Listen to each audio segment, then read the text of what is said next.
Hello दोस्तों, आप सभी का एक बार फिर से स्वागत है एक और नई कक्षा में। तो आज का टॉपिक है शिक्षण का प्रतिमान। इससे लगभग हर प्रश्न पत्र में यूपी टेट के एक न एक क्वेश्चन जरूर रहा है। तो आइए जानते हैं शिक्षण का प्रतिमान होता क्या है। शिक्षण प्रतिमान क्या है?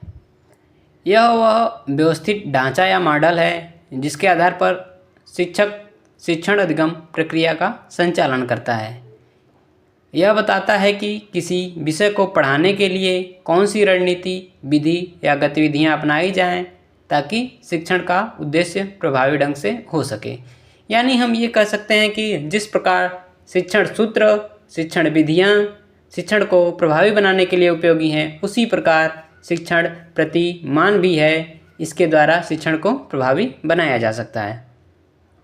तो शिक्षण के प्रतिमान की कुछ विशेषताएं हैं, जैसे कि शिक्षण का प्रतिमान व्यवस्थित और उद्देश्यपूर्ण बनाता है, विद्यार्थियों की आवश्यकताओं और क्षमताओं पर आधारित होता है, शिक्षण अधिगम प्रक्रिया को अत्यधिक प्रभावी बनाता है, मूल्यांकन और पुनर्पुष्टि की स्पष्ट प्रदान करता है।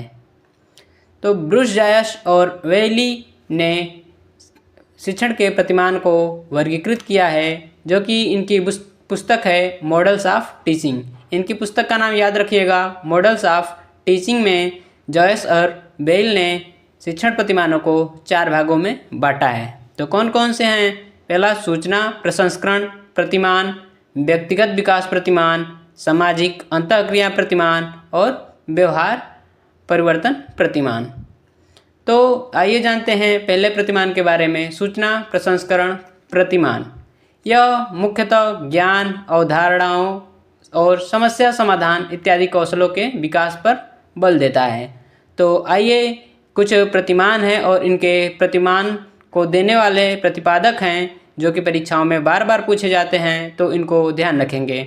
अग्रिम संगठन प्रतिमान आशुबेल ने दिया है। संप्रत्यय प्राप्ति प्रतिमान ब्रूनर ने।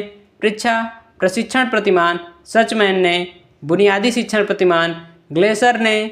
आगमन चिंतन प्रतिमान हिल्डा टाबा ने। स्मृति प्रतिमान मोरिल ने और मानसिक उद्वेलन प्रतिमान ओसबर्न ने। तो इन प्रतिमानों को आप जरूर से ध्यान रखेंगे, ये सभी प्रतिमान परीक्षाओं में पूछे गए हैं। तो दूसरा है व्यक्तिगत विकास प्रतिमान, यानी इसमें बालक के या विद्यार्थी के व्यक्तिगत विकास पर बल दिया जाता है, यानी कि कह सकते हैं कि आत्मबोध पर बल दिया जाता है। तो इसके कुछ इम्पोर्टेंट प्रतिमान हैं। सिनेटिक्स प्रतिमान, इसका प्रतिपादन गार्डन ने किया है। और दूसरा है अनिर्देशित शिक्षण प्रतिमान, यानी दिशाहीन प्रतिमान, इसका प्रतिपादन कार्ल्स रोवर्स ने किया है। तो दोनों प्रतिमानों को याद रखेंगे, सिनेटिक्स गार्डनर ने और दिशाविहीन कार्ल्स रोजर्स ने। तीसरा है सामाजिक अंतःक्रिया शिक्षण प्रतिमान। इसमें सामाजिक और लोकतांत्रिक मूल्यों के विकास पर ध्यान दिया जाता है, जैसा कि ज्यूरी विधि प्रतिमान का प्रतिपादन ओलिवर ने किया है। व्यवहार परिवर्तन प्रतिमान व्यवहार में सकारात्मक और वांछित परिवर्तन लाने के लिए पुनर्बलन और अभ्यास पर आधारित है। तो याद रखिएगा, व्यवहार में परिवर्तन यानी इसे अधिगम की तरह हम ले सकते हैं, और अधिगम में पुनर्बलन का सिद्धांत भी है और अभ्यास का। तो इसे इस प्रकार पुनर्बलन से आप स्किनर को याद रखेंगे। मैंने आपको बार बार बताया है कि पुनर्बलन जहाँ भी शब्द दिखे आपको पहला विचार स्किनर का आना चाहिए। तो इसका प्रतिमान है क्रिया प्रसूत अनुबंधन प्रतिमान, जिसके प्रवर्तक हैं स्किनर। तो आइए क्विक रिवीजन कर लेते हैं। कुछ प्रतिमान हैं। सूचना प्रसंस्करण प्रतिमान के अंतर्गत कौन कौन से प्रतिमान आते हैं? अग्रिम, संप्रत्यय प्राप्ति, परीक्षा, बुनियादी, आगमन चिंतन, स्मृति और मानसिक उद्वेलन।